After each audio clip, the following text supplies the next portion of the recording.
Function as a set of order pair, मतलब हम लोग कह सकते हो कि फंक्शन को जो है ऑर्डर पेयर में भी लिख सकते हैं, ठीक है।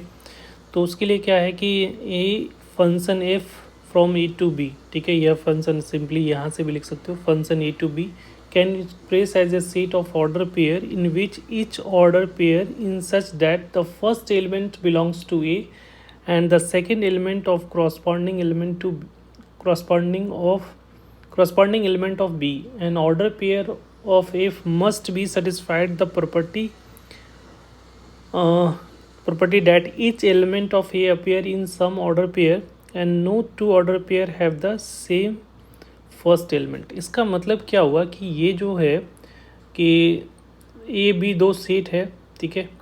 और एफ कोई डिफाइन फंक्शन है, तो उसको ऑर्डर पेयर में लिखोगे तो ये चीज़ ध्यान, फंक्शन को डिफाइन होने के लिए ये स्टेटमेंट इम्पॉर्टेंट है कि order pair of f must satisfied the property that each element of A appear in some order pair and no two order pair have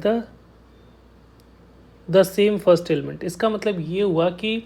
a का हर एक एलिमेंट ऑर्डर पेयर में ए का जो भी एलिमेंट है वो सारे होने चाहिए फर्स्ट प्लेस पे, और ये भी देखना है कि ए का जो एलिमेंट है वो 2 टाइम्स नहीं होना चाहिए ऑर्डर पेयर से फर्स्ट, वो 2 बार रिपीट नहीं होना चाहिए, ठीक है। जैसे सपोज कोई एक सेट दे रखा है, ऐसे समझ लो कि आप एक सेट है जिसमें एलिमेंट है 1 2 3, और एक सेट बी है जिसमें एलिमेंट दे रखा है 1 4 5 और 9, ठीक है। तो अगर यहाँ पे जो है अटैच है, ठीक है, इस तरह से ऑर्डर पेयर जो लिखा हुआ है, एक रिलेशन लिखा हुआ है, ठीक है, जिसमें 1 1 1 दे रखा है, 2 4 दे रखा है, और 3 5 दे रखा है, 3 9 दे रखा है, और 2 5 भी दे रखा है, इस तरह से भी है, ठीक है। तो ये क्या एक फंक्शन कहलाएगा? तो देखो, पहला कंडीशन ये है कि पहले ये चेक करो कि ए 1 2 3 तीनों होना चाहिए, तो 1 2 3 1 2, ये तो पहला है, सारा तो सारे हैं, ठीक है। उसके बाद जो है ये चेक करना होता है कि ए का रिपीट नहीं होना चाहिए, जैसे ए का जैसे ये यहाँ पे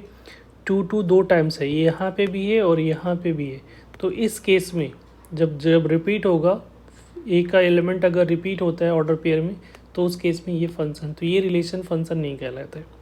बट इसको R1 ले लेते, इसको R2 अगर ये होता, सिर्फ 1 1 होता, 2 4 होता, 3 9 होता, तो ये फंक्शन कहलाता, ठीक है, क्योंकि ये पहला एलिमेंट, तीनों जो एलिमेंट है पहला एलिमेंट दिख रहा है, और सारे जो है रिपीट नहीं कर रहे, एक एलिमेंट रिपीट नहीं कर रहा है। और इस केस में क्या मतलब हो रहा है कि एक इनपुट पे 2 2 आउटपुट मिल रहा है, एक तो 4 मिल रहा है और एक 5 मिल रहा है, तो फंक्शन में 2 2 इमेज मिलता है, तो वो फंक्शन नहीं कहलाएगा, यूनिक होना चाहिए। तो इस केस में ये जो है वो फंक्शन नहीं कहलाएगा, ठीक है। और एग्जांपल अगर देखना चाहते हो तो मान लिया सपोज R3 अगर ऐसा होता कि 1 1 होता, 2 4 होता, बस यही 2 होता, ठीक है। तो यहाँ पे देखो ये दोनों तो है, बट यहाँ पे 3 वाला मिसिंग है, ठीक है, 3 वाला नहीं है, तो ये भी रिलेशन फंक्शन नहीं कहलाएगा, क्योंकि 3 के इनपुट पे कोई भी आउटपुट नहीं है, आउटपुट मिल ही नहीं रहा है, नो आउटपुट, तो उस केस में ये भी फंक्शन नहीं होगा। तो ये 2 चीज़ें ध्यान रखना है कि ए का सारा एलिमेंट ऑर्डर पेयर के फर्स्ट ऑर्डर में रहना चाहिए, और बी जो होता है, जो second element order set B से आता है, ये जो है फर्स्ट ऑर्डर पेयर का फर्स्ट एलिमेंट ए से, और सेकेंड ऑर्डर का सेकेंड एलिमेंट सेट बी से आना चाहिए, और ए का हर एक एलिमेंट इन्वॉल्व होना चाहिए और रिपीट नहीं करनी चाहिए, ठीक है। आई होप क्लियर हो गया होगा। Thank you.